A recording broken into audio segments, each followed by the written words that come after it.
नमस्कार। आज हम बात करने वाले हैं लेस्ली नॉरिस की एक बहुत ही दमदार कविता ए टाइगर इन द जू के बारे में। और हाँ, ये पूरी बातचीत हम एग्जाम के पॉइंट ऑफ व्यू से ही करेंगे। जरा सोचिए, एक ही बाघ है लेकिन उसकी दुनिया दो हैं। एक पिंजरे के अंदर की दुनिया और एक जंगल की आजाद दुनिया। इन्हीं दो हकीकतों के बीच का जो फर्क है ना, बस वही है इस पूरी कविता की जान। तो आज हम इसे 5 हिस्सों में समझने की कोशिश करेंगे। पहले हम 2 बाघों की कहानी पर बात करेंगे। फिर देखेंगे कि पिंजरे की जिंदगी और जंगल की जिंदगी में क्या फर्क है। इसके बाद कविता के मेन कॉन्फ्लिक्ट को समझेंगे और आखिर में जानेंगे कि पोएट का मैसेज क्या है। तो चलिए सीधे चलते हैं हमारे पहले पॉइंट पर, 2 बाघों की कहानी। एक तरफ है कैद की जिंदगी और दूसरी तरफ है जंगल की आजादी। देखिए फर्क कितना बड़ा और साफ है। एक तरफ है पिंजरे वाली जिंदगी, कैसी लाचारी, गुस्से और घुटन से भरी हुई।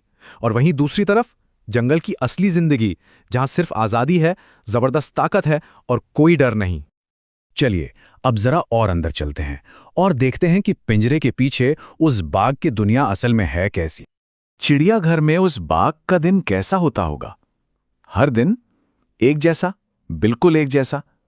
वो अपने मखमली पंजों पर खामोशी से बस चंद कदम ही तो चल पाता है। उसकी सारी की सारी ताकत उन सलाखों के पीछे कैद है। रात होती है तो गश्त लगाती गाड़ियों की आवाजें आती हैं, और जो लोग उसे देखने आते हैं उन्हें देखकर वो कर भी क्या सकता है सिवाय घूरने के। और सोचिए उसके मन में क्या चल रहा होगा। बाहर से तो वो कितना शानदार दिखता है, वो चमकीली धारियां, लेकिन अंदर ही अंदर एक गुस्सा है जो उबल रहा है। वो कुछ कर नहीं सकता, पूरी तरह से बेबस है। और उसकी आंखें, उनमें खामोशी है, एक अजीब सी खामोशी, जैसे उसने अपनी किस्मत मान ली हो। तो चलिए अब इस पिंजरे से बाहर निकलते हैं और सोचते हैं कि अगर ये बाघ आजाद होता तो उसकी जिंदगी कैसी होती। बिल्कुल एक जंगल के राजा की तरह। सोचिए अगर वो आजाद होता तो क्या करता? अरे वो तो जंगल में अपनी पूरी शान से घूमता, पानी के पास लंबी लंबी घास में छिपकर अपने शिकार का इंतजार करता।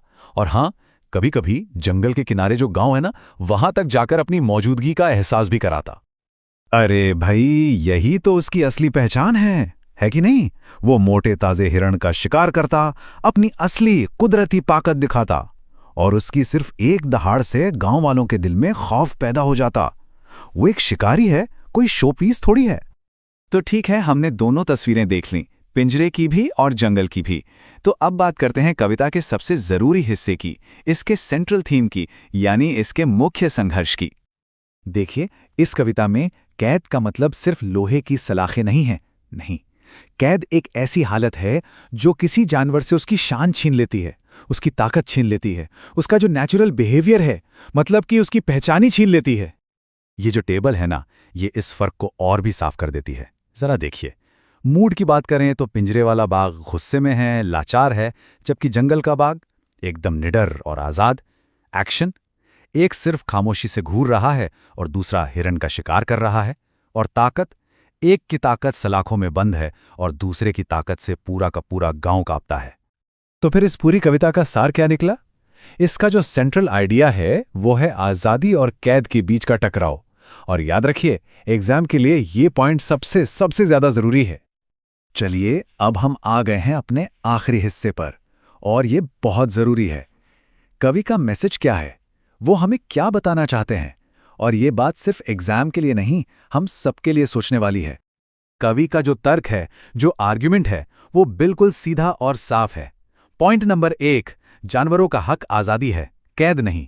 पॉइंट नंबर 2, पिंजरे में बंद करके हम उन्हें सिर्फ दर्द, गुस्सा और लाचारी देते हैं। और पॉइंट नंबर 3, जंगली जानवरों की सही जगह उनका अपना घर है, जंगल, न कि कोई ऐसी जगह जहां वो हमारा मनोरंजन करें। तो असल में देखा जाए तो ये कविता वाइल्ड लाइफ कंजर्वेशन यानी वन्यजीव संरक्षण के लिए एक बहुत मजबूत आवाज है। ये हमें याद दिलाती है कि इन शानदार जानवरों को बचाने की जिम्मेदारी भी हमारी ली है। और हां, एग्जाम में लिखने के लिए ये लाइन एकदम परफेक्ट है। ये कविता आजादी और कैद के बीच के गहरे अंतर को दिखाती है। बस ये एक लाइन और कविता का पूरा सार इसमें आ गया। तो आखिर में ये कविता हमारे सामने एक बहुत बड़ा सवाल खड़ा कर देती है कि क्या कोई पिंजरा कितना भी बड़ा क्यों ना बना दिया जाए, क्या वो कभी किसी का घर हो सकता है? इस सवाल पर सोचना बहुत जरूरी है। नमस्कार दोस्तों, आप देख रहे हैं बी उज्ज्वल क्लासेस। अगर line by line explanation PDF बिल्कुल फ्री चाहिए तो देर मत कीजिए, अभी हमें हमारे व्हाट्सएप नंबर पर मैसेज कीजिए और पीडीएफ तुरंत पाइए। बी उज्ज्वल क्लासेस, पढ़ाई अब होगी और भी आसान।